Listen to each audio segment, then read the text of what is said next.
చెప్తే చెప్పేవాళ్ళు morning 8:30 to 6:30 అవును సార్. ఎలా ఉంది? మంచిగా కష్టంగా లేదా? లేదు సార్. ఫోన్ తీసుకోవటం లేదు సార్. ఏం పర్లేదా? పర్లేదు సార్. తిట్టుకున్నారా? తిట్టుకోలేదు సార్. ఫస్ట్లో ఫోన్స్ ఇస్తామన్నా కానీ లైక్ మాకు ఇంతకు ముందు ఇంటర్లో అయినా సరే చాలా స్ట్రిక్ట్గా ఉండేది సార్ వాళ్ళు. సో అది అలవాటు సార్. బీటెక్ వెళ్ళినాక కానీ అంత పోలేదు అలవాటు. సో ఇక్కడికి వచ్చినాక మీరు ఆ రోజు అన్నాక కూడా మేము స్ట్రిక్ట్గా ఉంటామంటే సార్ మాకు ఇంటర్లో అలవాటు ఉండే సార్ అనేసి చెప్పాము మీకు కూడా. అలా సార్ దానివల్ల మాకు ఏం లేకుండే సార్. సో ఇక్కడ నీకు బాగా నచ్చిన యాక్టివిటీ ఏంటి? Like first one seminar sir.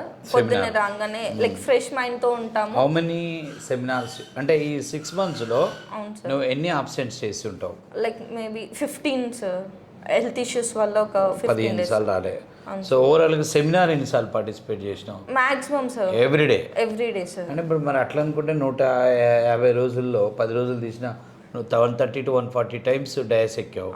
ఒక స్టూడెంట్ 130 times ఆర్ 100 times వాళ్ళకి గ్రాడ్యుయేషన్ టైంలో డయాస్ ఎక్కితే డెఫినెట్గా they become a good speaker.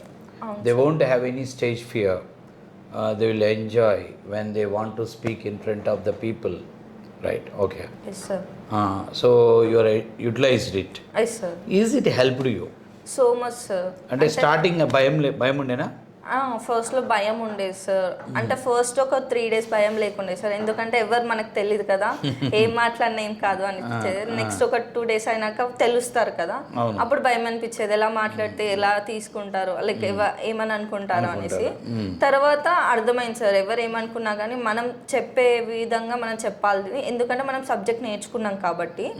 So మనం ఏ వేగా నేర్చుకున్నామో ఆ వేగా వాళ్ళకి రిప్రజెంట్ చేస్తే వాళ్ళు కూడా వింటే ఒకవేళ వాళ్ళకి కూడా ఏమంటారు యూస్ఫుల్ అవుతుంది అనేసి అనుకునే వాళ్ళం సార్.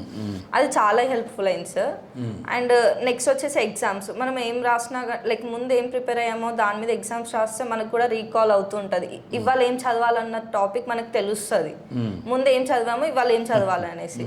నెక్స్ట్ వచ్చేసి ప్రోగ్రామింగ్స్కి వచ్చేసరికి ట్రేసింగ్ చాలా ఇంపార్టెంట్ అయింది సార్. 3 steps. అది చాలా హెల్ప్ చేసింది సార్ నాకైతే. నేను ట్రిపుల్ బ్యాక్గ్రౌండ్ కాబట్టి నాకు అసలు కోడింగ్ నాలెడ్జ్ కొంచెం కూడా లేదు సార్. అకాడమిక్లో లైక్ సి అండ్ పైథాన్ వచ్చేసి లాక్డౌన్లో అయిపోయింది. సో మేము అది చదవలేదు. పైథాన్ కూడా మేము కోడింగ్ అంటే భయం కాబట్టి ఇంకా పైథాన్ క్లాసెస్కి కూడా అటెండ్ అవ్వలేదు అప్పుడు. మరి ఎట్లా పాస్ అయ్యారు? లైక్ థియరీ వచ్చింది సార్, థియరీ నేర్చుకుని వెళ్ళాం. సో థియరీలో ఇక్కడ ప్రోగ్రామింగ్ ఇప్పుడు జనరల్గా ఇక్కడ నేను జాయిన్ అయ్యేటప్పుడు చెప్తుంటాను స్టార్టింగ్లో, అంటే హూ అటెండ్ మై క్లాసెస్ 2-3 monthsలో you like coding, you love programming and sure మీకు ప్రోగ్రామింగ్ ఫియర్ పోతుంది అని. అది పోయిందా? ఫుల్ పోయింది సార్. అసలు కొంచెం. Are you enjoying when your writing programming? Yes sir.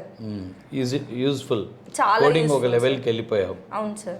So అంటే ఇక్కడికి వస్తే ఈ స్ట్రిక్ట్నెస్, ఇప్పుడు నేను పెట్టే టార్చర్ ఇవన్నీ ఉంటాయి కదా, ఇవి అవునంటున్నాను. సో అవన్నీ నేను అనుకోవటం అవన్నీ ఉన్నా కానీ సో ఇక్కడ కోడింగ్ నేర్పిస్తా కాబట్టి భరిస్తారు. అంటే భరించడం అని కాదు సార్, మీరు చెప్పే దాంట్లో కూడా లైక్ ఉంటుంది సార్ లైక్ థింగ్.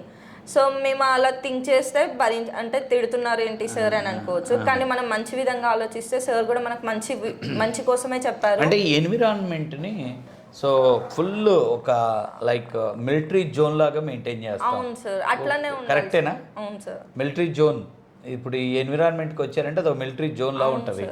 సో అది యూస్ఫుల్లా కాదా? Useful sir. ఎందుకంటే బీటెక్లో ఏం చదివినా కానీ ఇప్పుడు ఎవరికి జాబ్స్ రావట్లేదు సార్. కానీ ఈ స్టేజ్ అనేది చాలా ఇంపార్టెంట్ సార్. ఇప్పుడు ఈ 6 months or 10 months or 1 year ఏ గ్యాప్ ఉందో ఈ గ్యాప్లో మనం ఎంత స్ట్రిక్ట్గా ఎంత మంచిగా చదువుకుంటే మన ఫ్యూచర్ మొత్తం అంత ఉంటుంది సార్. దీని మీద మన ఫ్యూచర్ మొత్తం డిపెండ్ అయి ఉంటుంది.